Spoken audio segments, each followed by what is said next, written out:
I found it 2 weeks after Christmas, a small glass ornament, cracked, half buried beneath the couch. It had my name on it. I remember how it slipped from my fingers when I was setting the table, how they all chuckled. Not at the fall, but at me. Old and forgetful, they said, like a joke passed across the table. No one picked it up. No one even noticed. They just moved on, like I hadn't been standing right there. But I remembered everything. Before we continue, I'd love to know, where are you watching from? Comment below. The snow had started falling soft and early that year.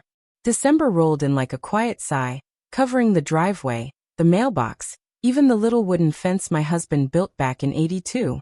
I was grateful for the hush of it. Winters are gentler when the world slows down. I had just turned 78 in November.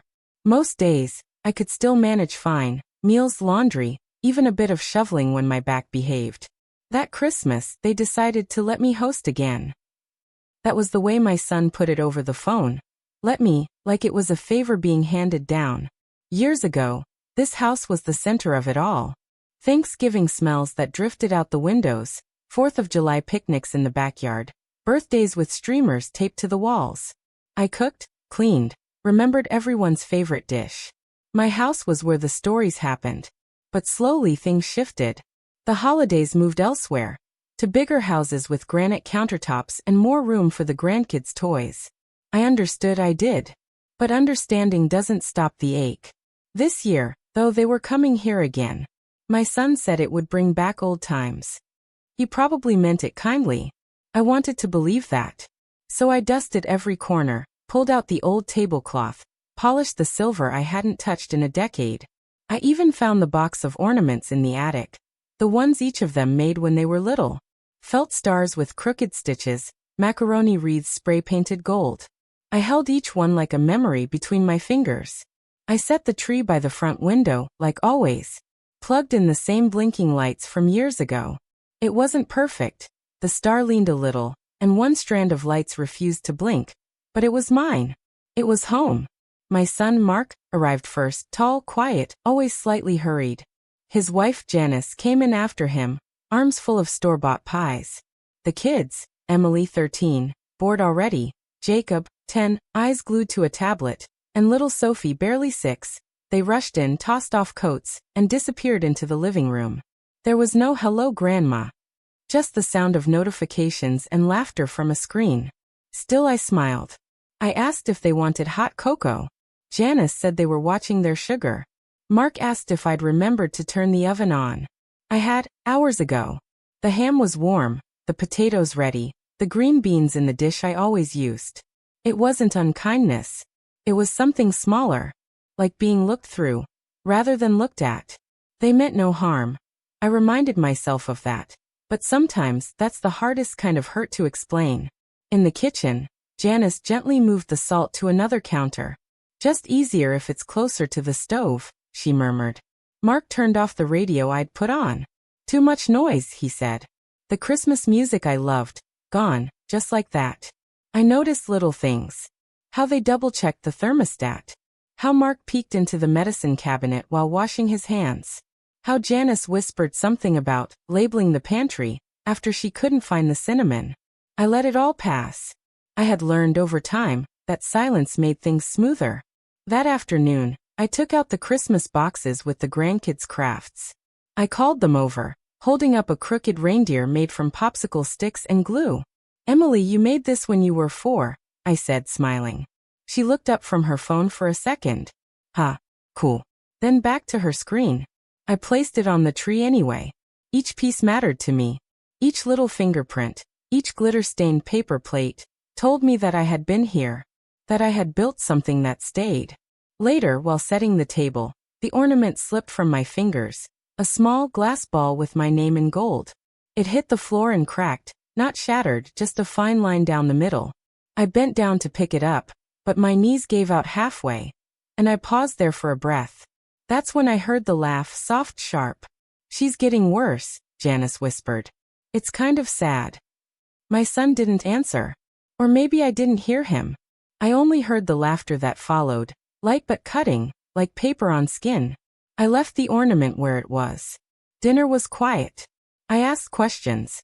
No one asked them back. I served each plate, poured each drink, passed the bread. My hands moved by memory. The kids barely touched the food. Janice said the stuffing was a bit salty. Mark scrolled on his phone between bites. No one complimented the ham. And I sat there, smiling anyway. Because that's what I'd always done. That's what I'd taught them to do. Smile through discomfort, keep the peace, don't raise your voice. After dinner, they left the table without helping. I cleared each plate, washed every dish alone. My knees ached, my back stiffened, but I didn't say a word. That night, once they were all asleep, I walked into the living room. The tree blinked gently in the corner. I bent down slowly, painfully, and picked up the cracked ornament. I held it in my palm, staring at the break down the middle. I thought about everything I used to remember for them. Appointments, birthdays, allergies, childhood fears. And how now they thought my remembering had become a problem. Old and forgetful, they called me. But I remembered everything. Every scraped knee, every tear wiped, every late-night fever I sat through. I remembered their first steps, their first crushes, their first lies. I remembered when my son was scared of thunder and would crawl into our bed, whispering, "Mama, make it stop." And I remembered how I made it stop, every time. Now they laughed at me for forgetting names, for retelling stories, for asking twice if they wanted more pie. They had forgotten so much more than I ever could. The next morning, I woke early, not from excitement, like in the years when little feet thumped down the stairs begging for cinnamon rolls, but from habit. My body still remembered the rhythm of motherhood, even if no one needed it anymore. The sky was still dark, the kind of quiet blue that only winter knows. I pulled on my robe, wrapped it tight, and shuffled to the kitchen. I made coffee, then reached for the recipe card box. The one with yellowing edges and faint ink. I had written those cards when I was barely 30, with 2 toddlers and a mortgage and a husband who worked late. My hands were steadier then. My mind sharper. But even now, I didn't need the cards. I just liked holding them. I started breakfast. Pancakes from scratch, the way Jacob used to beg for when he was younger.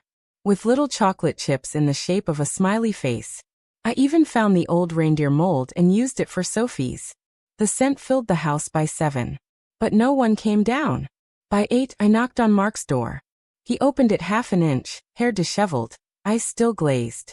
"We'll be down soon," he said, voice dry. I nodded and went back to the kitchen. By 9, the pancakes were cold. I sat at the table with my coffee and looked at the 3 plates I'd made. Each one decorated with a folded napkin, a sprig of pine, a tiny candy cane. I waited. I always waited. Eventually they trickled in. Emily didn't say good morning. Jacob muttered something with his mouth half full. Janice looked at the food like it was a project to be evaluated. "You made all this?" she asked. "I did," I replied. "You didn't have to." "But I wanted to."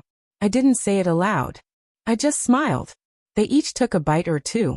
Janice asked if I had any almond milk. Emily scraped the chocolate chips off with her fork. Sophie took one bite and wandered off. It wasn't unkind, what they did. But it was something else, something quieter. A kind of dismissal. Like I was a screen playing in the background while they lived their real lives. After breakfast, they made plans to go out. "Just to the mall," Mark said. "The kids want to look around." He didn't ask me to come. Just said they'd be back by dinner. I waved from the doorway, watching their breath rise in white puffs as they bundled into the car. The sound of the engine drifted down the driveway and disappeared. Inside, the house was quiet again. I walked around the living room, picking up wrappers, folding blankets. On the couch, I found Sophie's little drawing, a house, 3 stick figures, a tree. No grandma. I put it on the fridge anyway. Later that day, I heard them talking in the kitchen. I stood just outside the doorway, like I was reaching for something on the shelf. It wasn't intentional, but maybe in some deep place it was. "She gets confused sometimes," Janice said. Like when she asked Emily the same thing twice last night. Mark sighed. "She's 78 January. It's going to happen." I'm just saying, we might need to think ahead. About care. About options. My breath caught somewhere behind my ribs. "I don't think she'd go for that," Mark murmured. "She won't have a choice if it's about safety," Janice said. Their voices faded as they moved to the other side of the house, but the echo stayed with me. Care. Options. No choice. I went to the guest bathroom and stared at myself in the mirror. My face looked tired, yes, lines softening the edges, eyes a little cloudier than they once were. But I didn't look lost. I didn't look gone. I was still here. In the afternoon, I offered to read with Sophie. She shook her head, eyes fixed on the tablet. I asked Jacob if he wanted to build the gingerbread house we'd always made together. Nah, he said without looking up. Maybe later. Emily asked for the Wi-Fi password. No one asked me anything. Not about the stories I knew. The memories tucked away in old photo albums. The recipes written in fading pen. Not about the names in the heirloom quilt, or the flowers her grandfather planted by hand. No one asked how I was sleeping, or if I missed the snow falling on the porch swing we once shared. The small humiliations came in waves, not sharp enough to bleed, but steady enough to bruise. At dinner, they corrected me. I mentioned how Mark once broke his arm climbing the backyard fence. He shook his head gently. It was a slide at school, Mom. But I remembered the fence. I remembered the sound he made, that sharp cry, and how I ran barefoot across the grass, holding him against my chest until the ambulance came. Still I stayed quiet. Janice smiled tightly. She confuses things sometimes. It's okay. I smiled back. But inside, I started counting. Not just the slights. Not just the moments. I started counting all the ways I had been quietly erased. It happened the night before they left. The kind of evening that should have been wrapped in soft laughter and the smell of cinnamon tea. The way it used to be when the house was still theirs as much as mine. But this night settled heavy in my bones before it even began. The table was set again. I used the red-trimmed plates we'd bought on clearance 30 Christmases ago. The ones Mark used to say made everything taste better. I lit the same taper. Candles I used every Christmas Eve. They burned a little crooked now, leaning as if even the wax had grown weary. I had made my husband's recipe, the chicken and rice he learned in Louisiana when we were still young and traveling for his work. Mark used to beg for it in high school. Janice had always said it was too simple for a holiday, so I hadn't made it in years. But this year, I made it anyway. I called them to the table. My voice was soft, but it carried. They trickled in, Mark, then Janice, and then the children, dragging their feet like they were being led into something dull and obligatory. No one commented on the food. No one looked at the table. They just sat. Mark scrolled through his phone, fingers twitching. Janice was whispering something to Emily, who had earphones hidden under her hair. Jacob reached for a dinner roll without looking up. I cleared my throat. I made the chicken you used to love, I said, eyes on Mark. He glanced up, then down again. Oh, thanks, Mom. No smile. No memory lit behind his eyes. I passed the bowl. No one took seconds. At one point, I tried to tell a story. Just a small one. About the time Mark spilled hot chocolate all over the tree when he was 6. I had just reached the part where he blamed the cat when Emily interrupted. We've heard this, Grandma, she said, not cruelly. Just flat. Then she rolled her eyes, looked at Janice and muttered. She tells the same stories every time. And then laughter. Soft, smothered, but it spread. Even Janice chuckled, shaking her head like I was a harmless wind-up toy doing its little dance again. Mark didn't laugh. But he didn't stop it either. He looked down at his plate. And I sat there. In my own chair. At my own table. In the home I had built from cement and coupons and overtime shifts. I sat like a guest who had worn out her welcome. I didn't defend myself. I didn't correct the story or explain that I told it because I thought it mattered. Because I thought they'd forgotten how much joy used to live here. I didn't say that my stories were not just words, but bridges. Between then and now. Between me and them. I just sat. I think that silence made them more uncomfortable than anything else. The meal finished quickly after that. Janice said she'd clean up, but I knew she wouldn't. She said it the same way she said, "We should visit more. And we're so lucky to have you."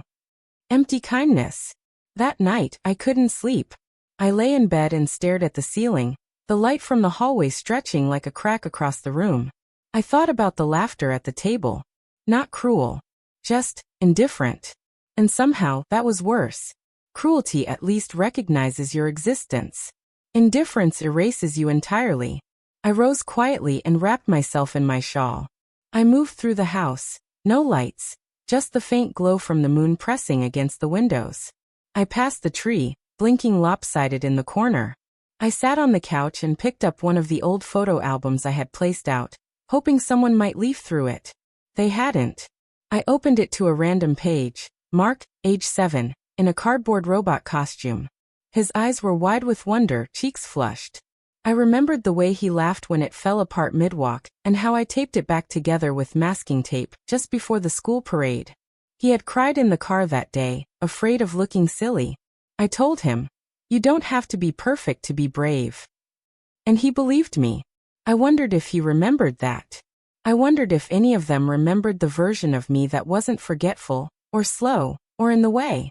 The version of me who held the world together with packed lunches, clean sheets, and quiet prayers whispered into laundry piles. Somewhere deep in my chest something shifted. Not anger. No, never anger. That wasn't how I had lived my life. But something colder. Still. A kind of mourning maybe.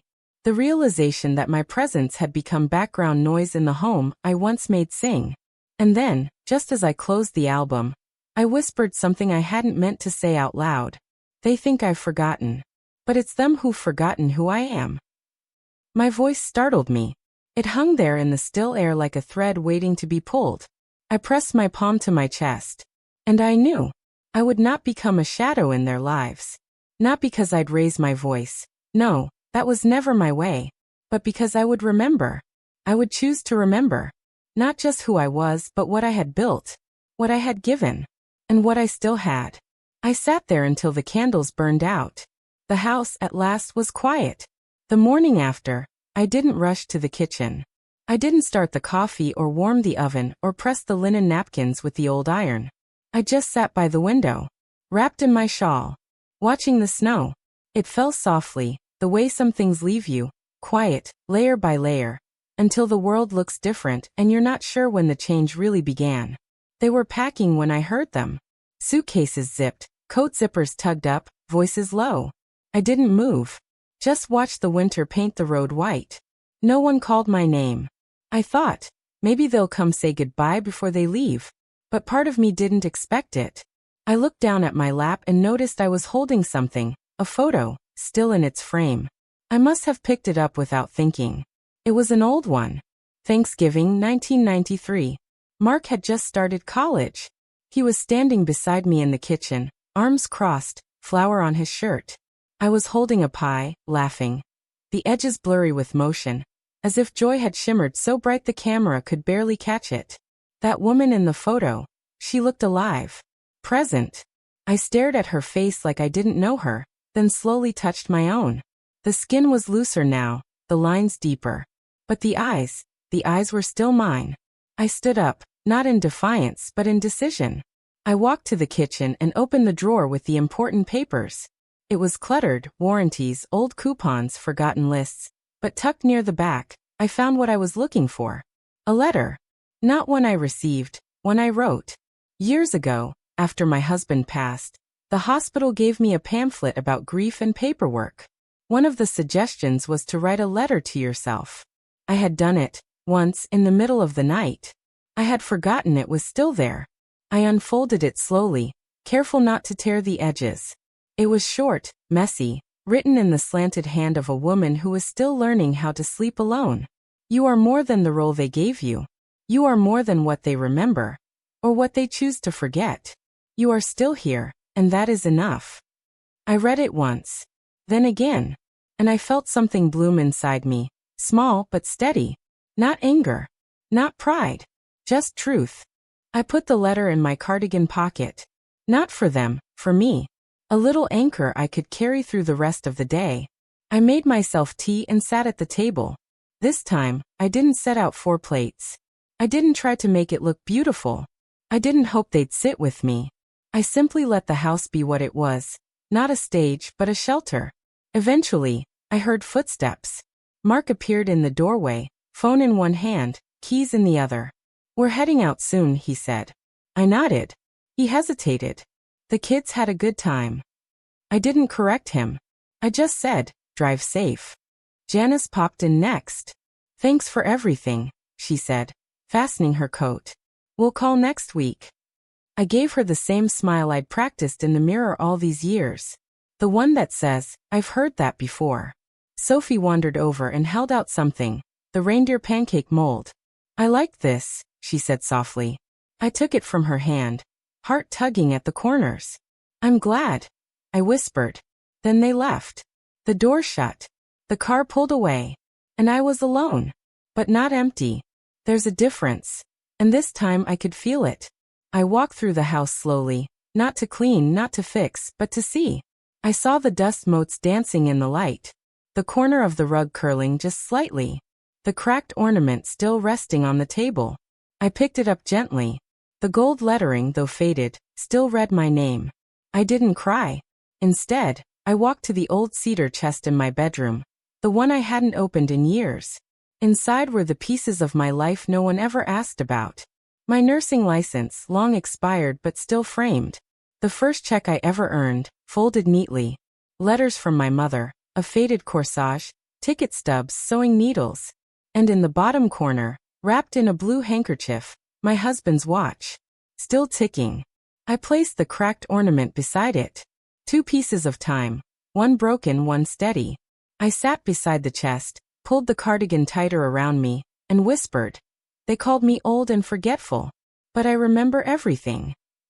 And in that moment, I wasn't waiting for someone to see me. I was remembering how to see myself again. Not as someone lost in her age or overlooked by her family, but as a woman who had carried generations on her back, who had loved quietly, served deeply, and never once asked for applause. The turning point wasn't loud. It was just real. A woman, alone in her home, choosing not to disappear. Choosing herself, gently but completely. The day after they left, the snow stopped. The world outside the window lay still and untouched, like a blank page waiting to be written on. For the first time in a long while, I didn't feel like I had to rush to fill it, but I knew I would. I stood by the kitchen sink, letting the warm water run over my fingers, the steam rising around me like a small, private fog. My hands were slower now, but not useless. There was strength in them still, quiet, practiced strength. The kind that doesn't come from lifting, but from holding things that matter for far too long. That morning, I made a list. Not the usual grocery list or medicine schedule, but a list of names, places, things I still had. People I once knew. Numbers I'd memorized. Memories that hadn't faded. In the middle of it, I wrote, "You are not just remembered. You remember." Then I opened the drawer that held the old planner.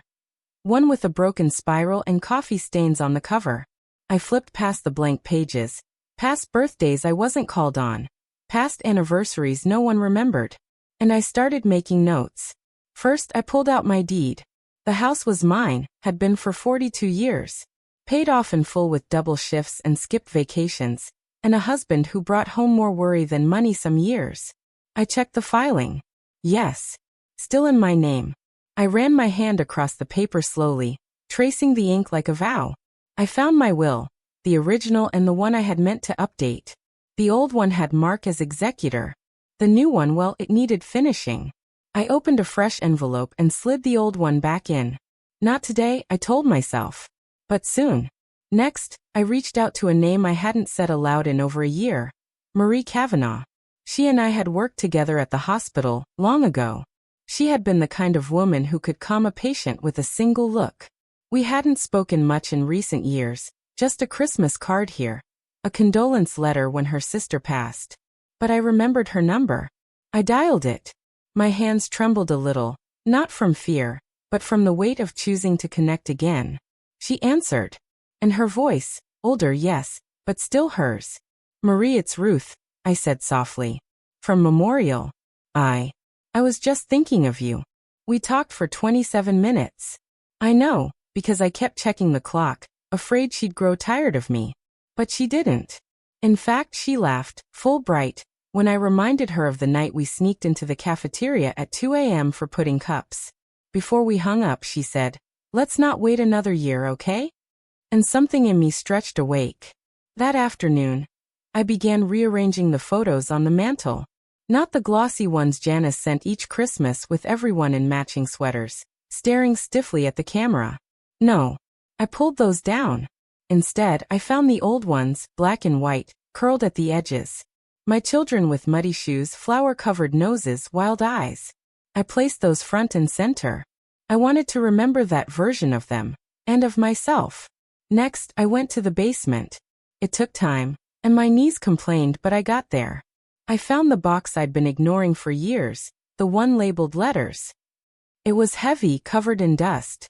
Inside were stacks of envelopes, notes from friends long gone, birthday cards from cousins, thank you letters from neighbors. And somewhere near the bottom, I found my own mother's writing. A letter she had written me after my first baby was born. Her words were shaky, full of spelling mistakes, but I felt her in every sentence. You're going to be a good mama. Not perfect, but real. Just love them, Ruth. And love yourself when they forget how to. I sat on the basement step and cried. Not out of grief, but out of recognition. Her words felt like they were meant for this moment. Like a thread passed from her hands into mine. I climbed back upstairs slower, but steadier. That evening, I opened a new notebook. A simple one. Wide-ruled. Soft cover. And I began writing. Not for anyone else. Not for my children, or their children. For me. I started with things I remember. I wrote about my wedding. How my veil got caught in the church door and made everyone laugh. I wrote about the first snow we ever saw in this house. How we drank cocoa on the floor. Because the furniture hadn't arrived. I wrote about each of my children's first words. Even the ones they had long forgotten. I wrote about how Mark once cried in the middle of a grocery store because he thought I'd left him. And how he hugged me so tightly afterward. It nearly knocked the breath from my chest. I wrote about the quiet, and the noise. The joy and the weight. The beauty of being the one who remembers when everyone else forgets. And when I was done, I tucked the notebook into the drawer beside my bed. It would live there now. Not a secret, but not a display either. Just a small, steady reminder that I held value far beyond what they could see. The reckoning had begun. Not loud. Not visible. But real. Because sometimes, the first step in reclaiming your place is simply choosing to keep it. No matter who tries to walk past you. It was strange, the way memory worked. How it crept in when the house fell quiet. When the evening light stretched long across the hardwood. When the sound of your own breath became louder than anything outside. That night, after writing in the notebook, I made myself a cup of chamomile tea. I didn't turn on the television. I didn't play the radio. I just sat in my old chair. The one with the faded cushion and the arms worn smooth by time. And I let the silence take me back. Not to Christmas. But to another winter. A different kind of silence. It had been 17 years since my husband died.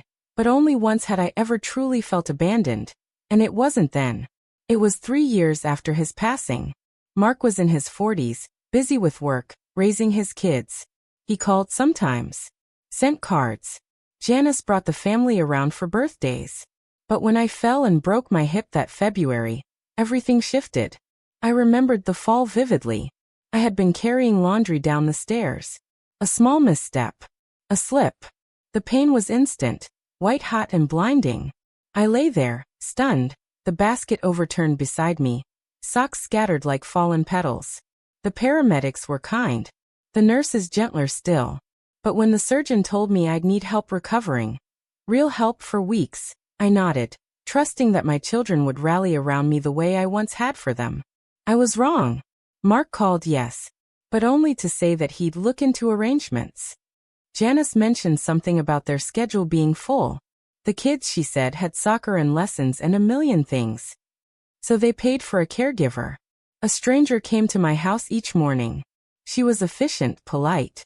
But she didn't know how I liked my toast. She didn't ask about the old photos on the walls. She never once called me mom. For 6 weeks, I recovered with a smile pasted on. I told Mark I was fine, that the woman was lovely, that I understood. But each night, I cried when she left. Not because of the pain. That I could manage. But because they hadn't come.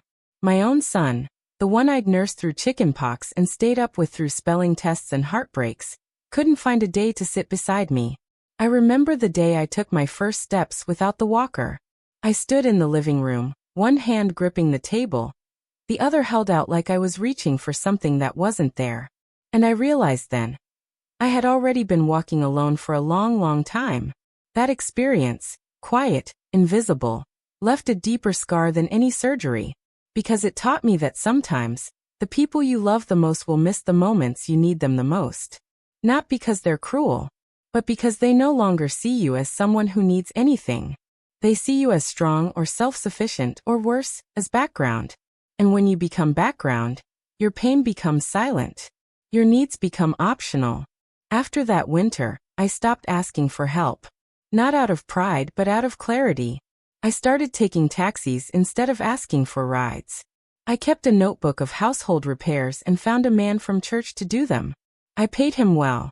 He called me ma'am, but he looked me in the eye, which some days meant more than the word mom ever could. I learned to swallow disappointment like medicine. Bitter, necessary but survivable.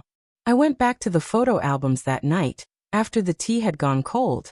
I found one from that same winter.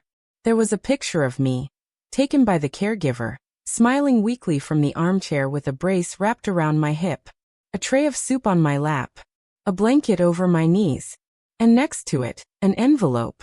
I had forgotten I'd tucked it there. It was a birthday card. From Mark.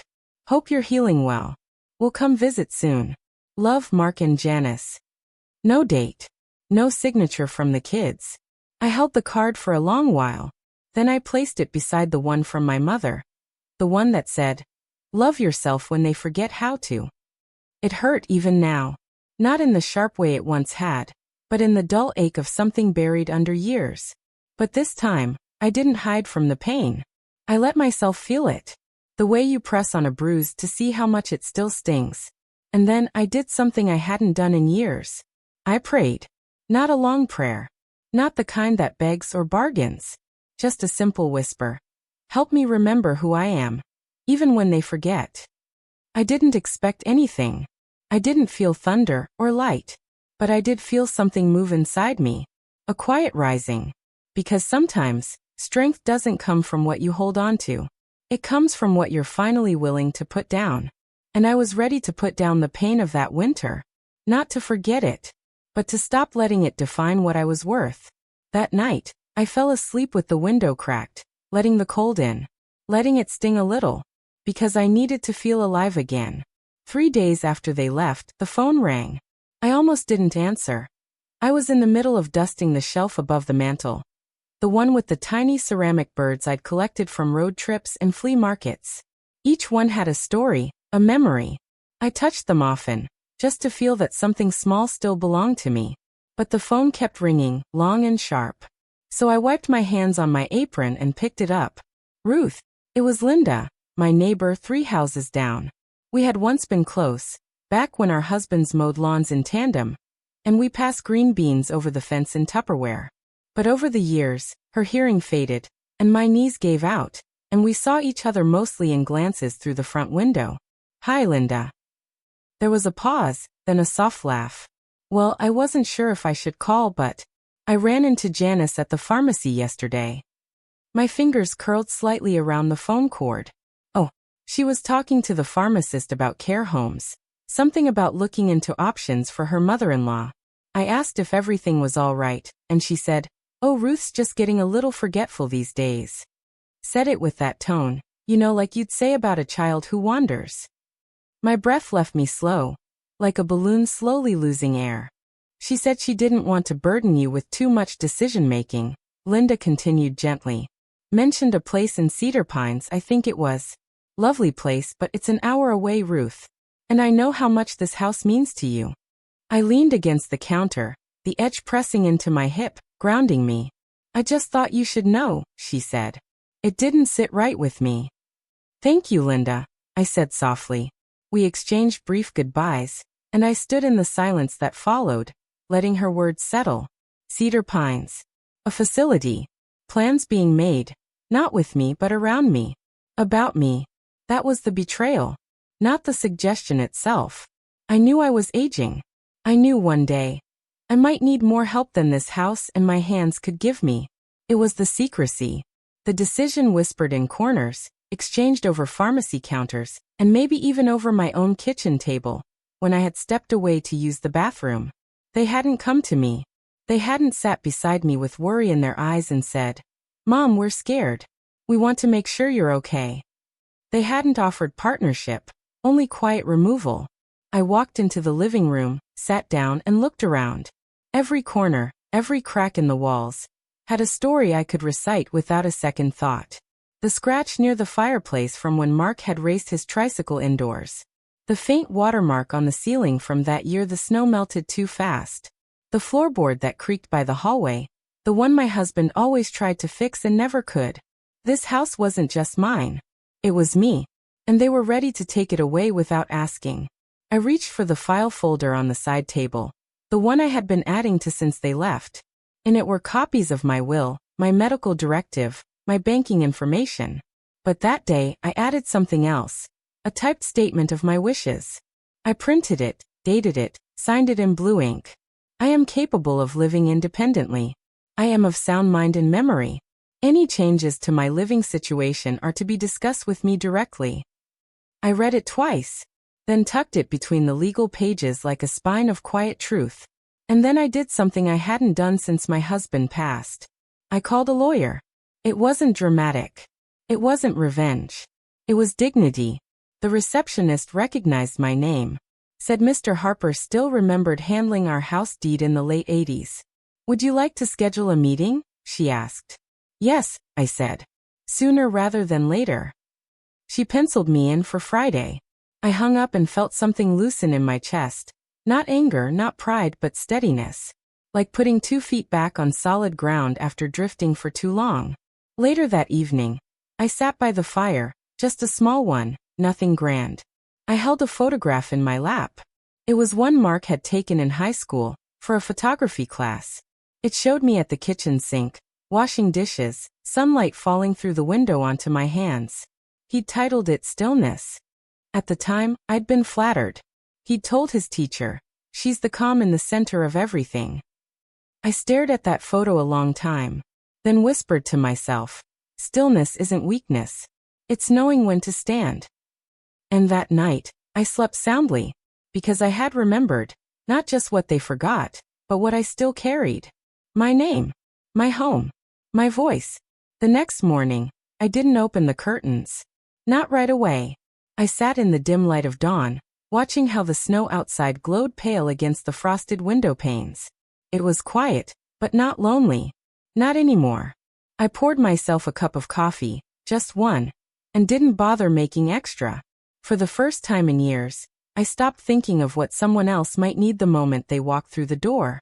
The house was still, and it belonged to me again. Something had shifted. Not in them, in me. I didn't wait for a call.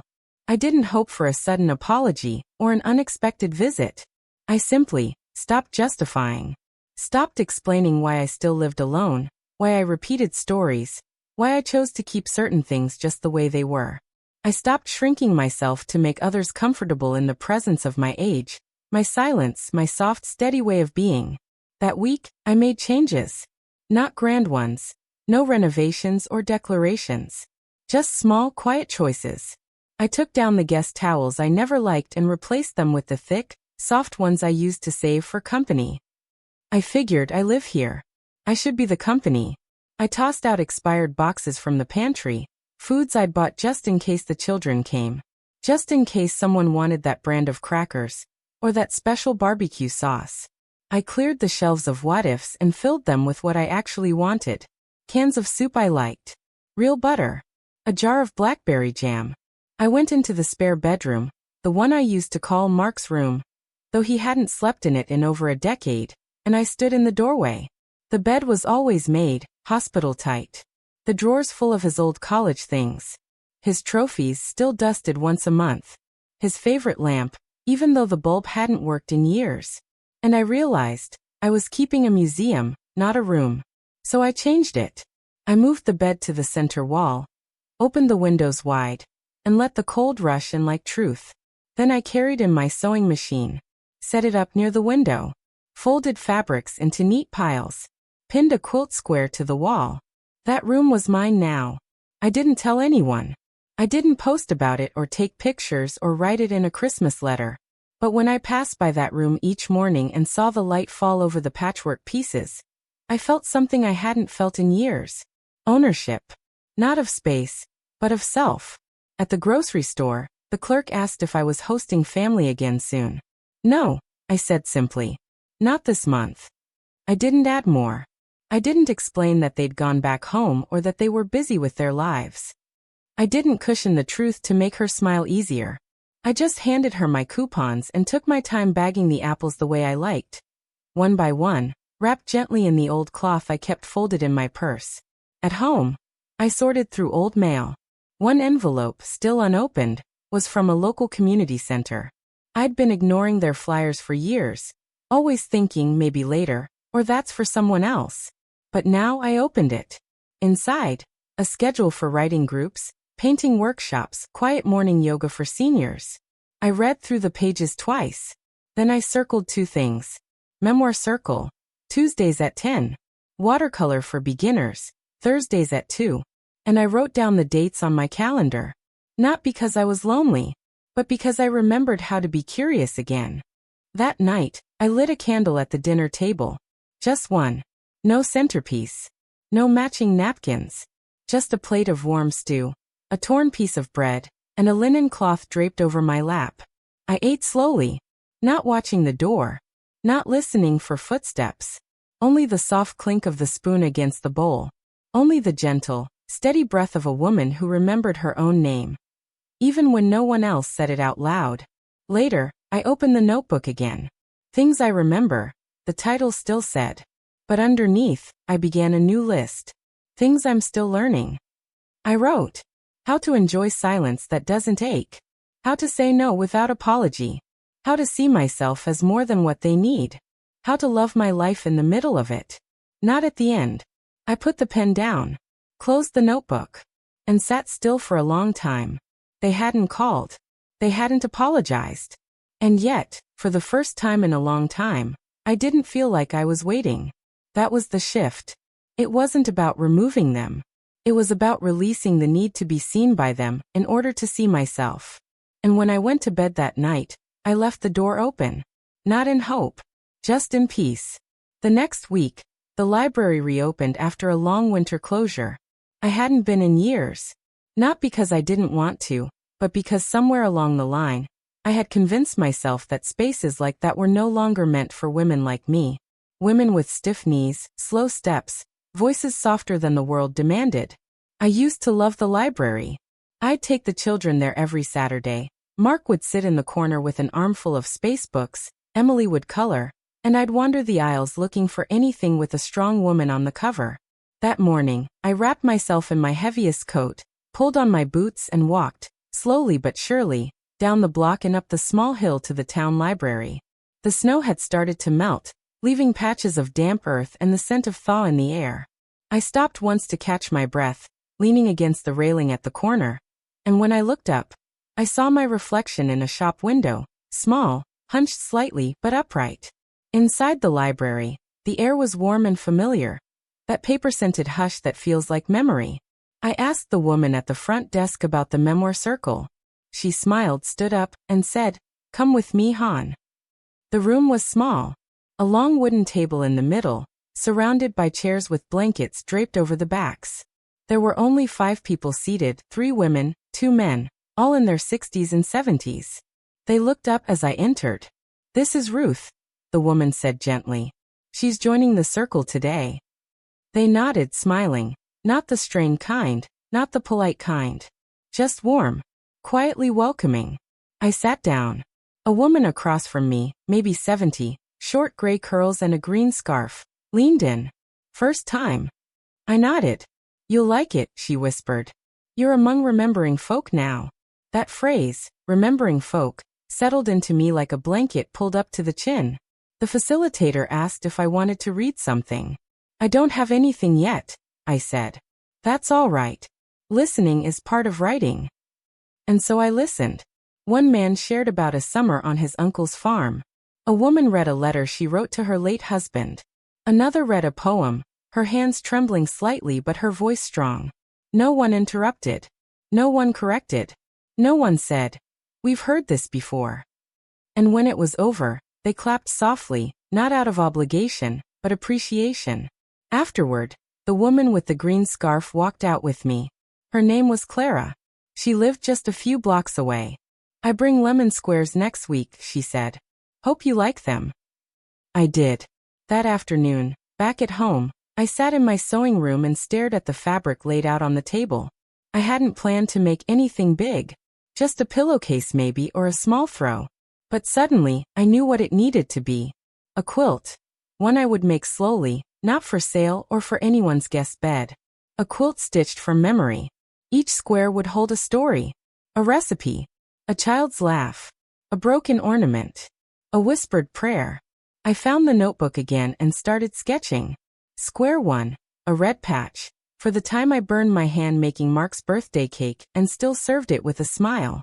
Square 2. Blue gingham, like the dress I wore the day my husband proposed. Square 3. Gold thread sewn in a cracked arc, to remember the ornament and how it didn't break all the way. Each piece would say, "I was here. I lived. I gave. I still have something to give." I stitched for hours.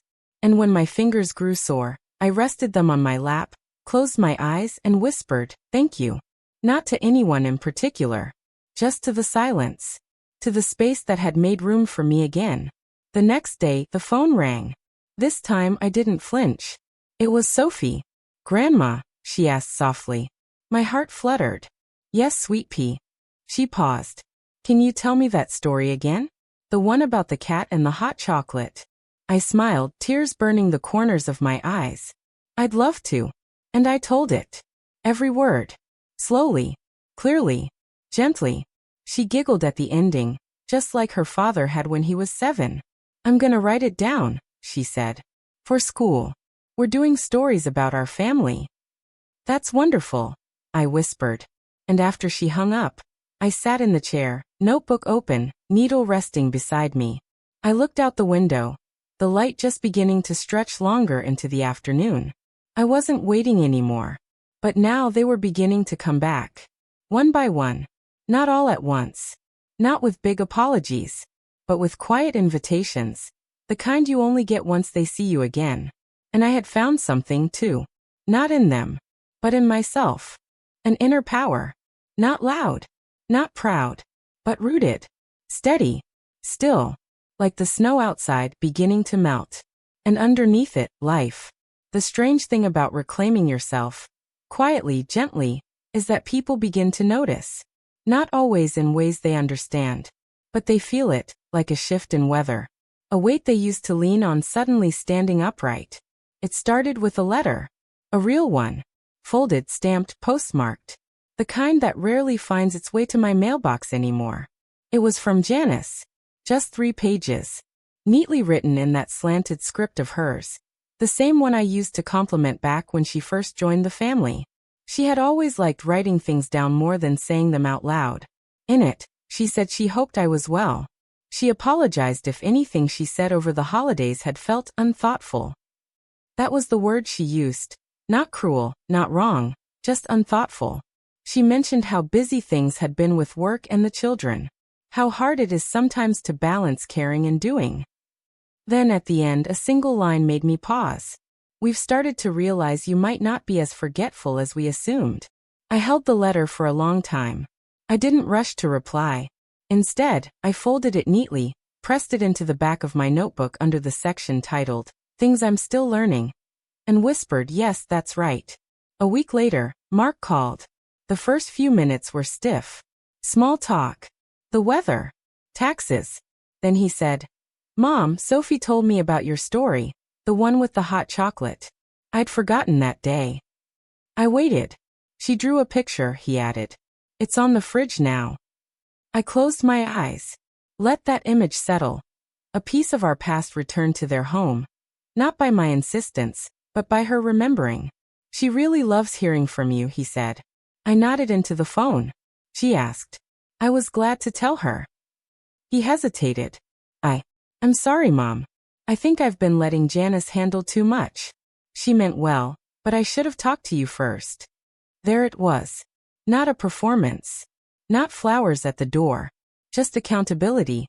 Quiet and overdue, but real. I know you have a good head on your shoulders, he said. I guess I forgot how much you remember. I didn't offer forgiveness, not right away. But I said, thank you for saying that.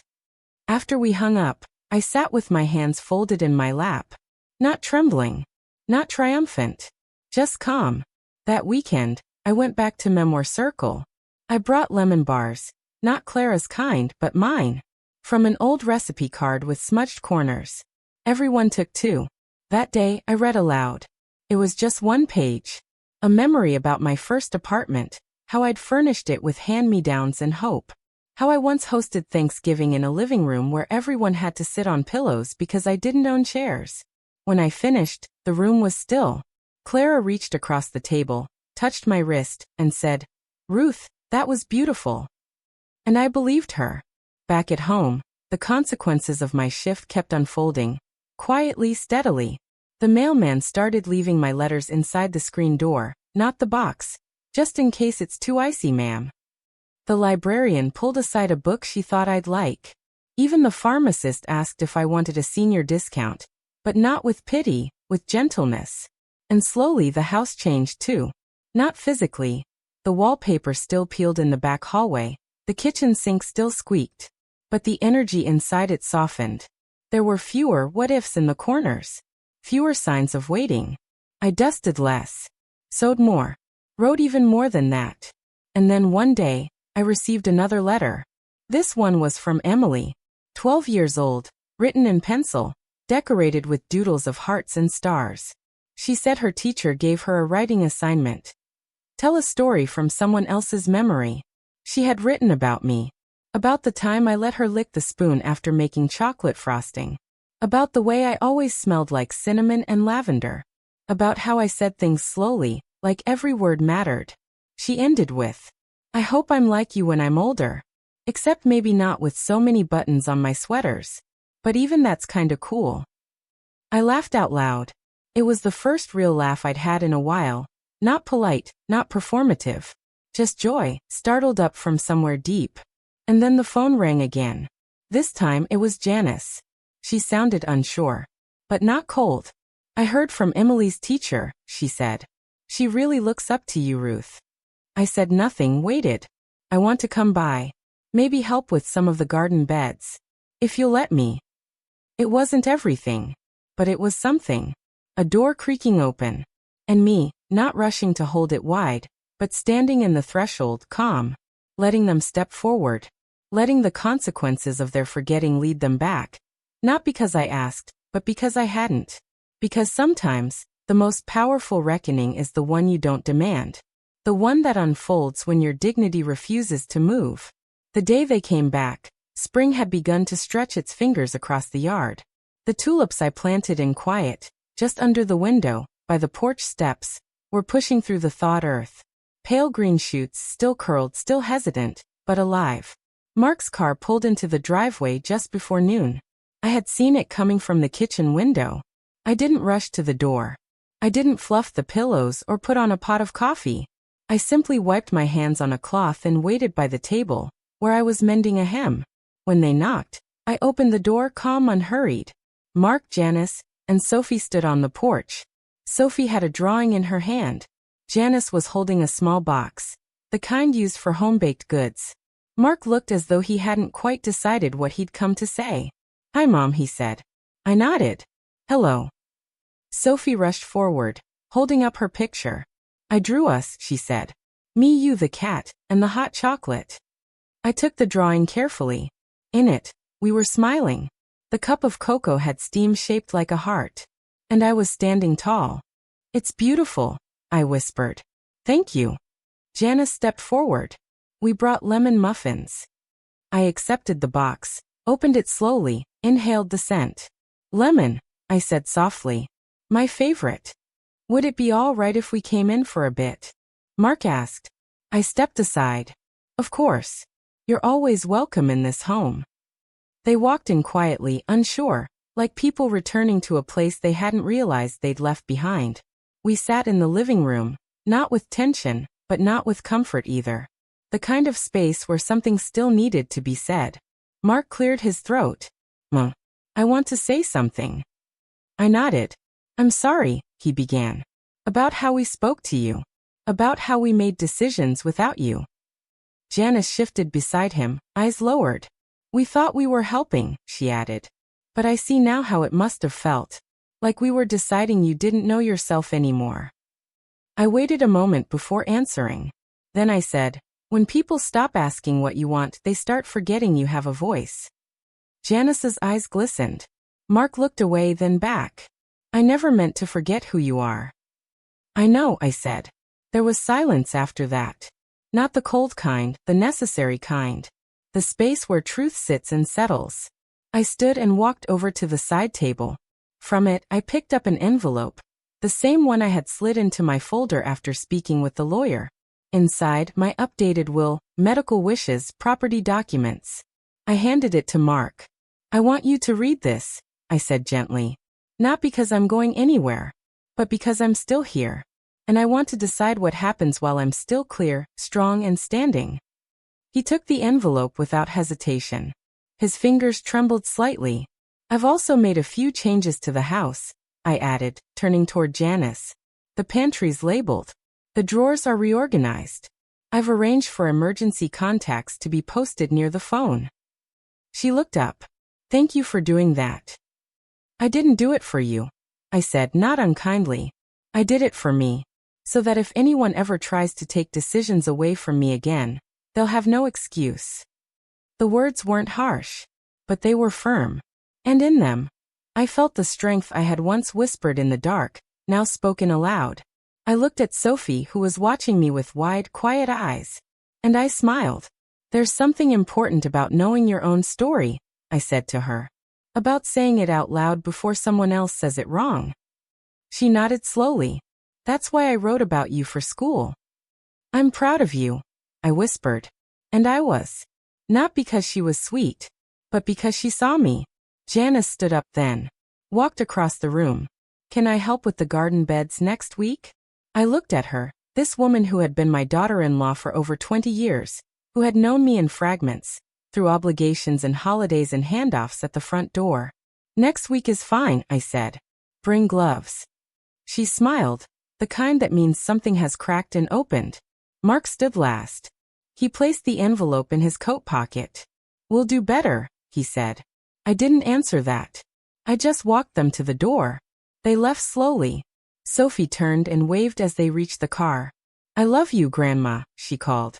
And I stood on the porch, the wind brushing against my cheeks, the smell of thawing earth rising around me. I love you too, I whispered back. I didn't cry.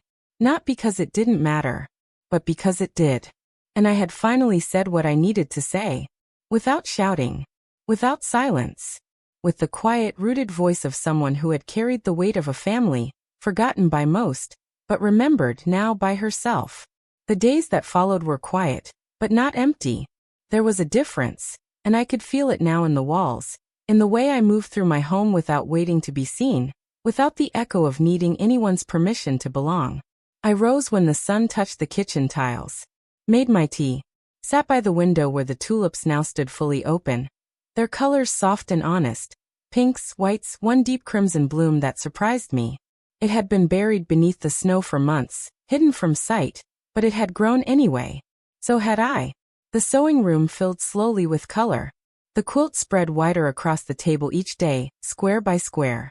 I added a patch of yellow for Sophie's drawing, stitched with thick red thread that looked like a child's crayon lines.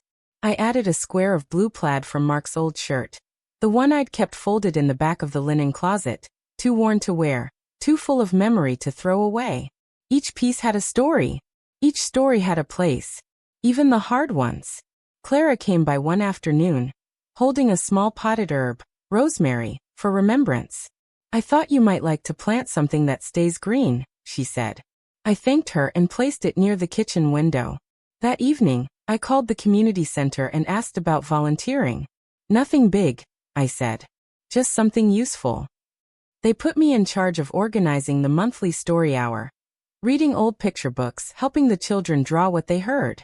At the first session, a little boy climbed onto my lap without asking. He smelled like peanut butter and grass. He didn't care about my age or my memory or my slow-moving fingers. He just wanted to be held while someone told him something worth remembering. That night, I added another note to my growing list. Things I'm still becoming. And I wrote, someone who doesn't shrink to be loved. A voice that doesn't echo, it lands. Not just a memory keeper, but a memory maker. I received another call from Mark the next week. Just to check in. No agenda. No requests. Just a son remembering that his mother still lived here. That her days still had shape. That her voice still carried weight. He asked how the writing group was going. I told him about the memoir piece I was working on. About the year I worked night shifts while raising 2 toddlers. About how I used to leave notes for myself on the inside of the pantry door, just so I wouldn't forget who I was under all the demands. He was quiet for a moment. Then he said, I never knew that. I smiled. You weren't supposed to. That's what mothers do. We carry the silence. Another pause. Then, I'd like to read it. When it's done. And that, more than any apology, was the beginning of something new. Janice did come to help with the garden. She brought gloves and a spade and 2 blueberry bushes she'd picked up from the nursery. We didn't talk about the holidays or the letter, or the things said behind pharmacy counters. We just dug side by side in the dirt. And somewhere between planting and watering, I told her about my husband's laugh. How it used to start low in his chest, and then rise like a kettle just about to whistle. She laughed, not politely but freely. I've never heard you talk about him that way, she said. I don't often get asked. She looked down at the soil. I'm sorry. I know. And that was enough. Sophie wrote me again. A crayon-drawn envelope with crooked hearts on the corners. Inside a single sentence. I'm going to remember everything you say. It undid me, not in sorrow, but in hope. Because that's all I had ever wanted. Not praise. Not perfection. Just to be remembered for who I am. Not who they thought I had become. I finished the quilt by the end of April. It wasn't perfect. The corners wobbled, and one patch had a coffee stain that wouldn't come out. But when I draped it across the back of the couch, I felt whole. It was my life, sewn together. Not flawless, but full. The house felt different now. Not because it had changed, but because I had stopped trying to make it prove something. I no longer needed to be seen to feel real. I had seen myself. And that was the quietest, boldest kind of freedom. On the last page of my notebook, I wrote, I used to think dignity was about being strong. But now I see, it's about being true. Quietly, gently, without asking. Just being who you are, even when no one's watching. And as the light fell through the kitchen window that evening, spilling across the rosemary pot, the tulips, and the slowly cooling tea beside me, I whispered aloud, to the still air, to the quiet house, to the woman I had always been. You did not disappear. I sit by the window now, most mornings wrapped in my shawl, hands quiet in my lap. Not waiting. Not watching. Just being. The house doesn't feel like a burden anymore.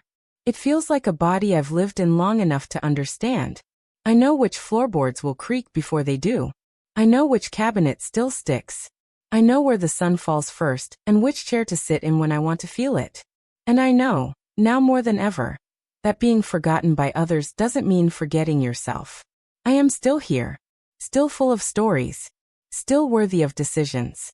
Still allowed to take up space. There will be more holidays, more visits, more moments when I'll be talked over, or misunderstood, or gently corrected. But now, I don't vanish in those moments. Now I remain. Not louder.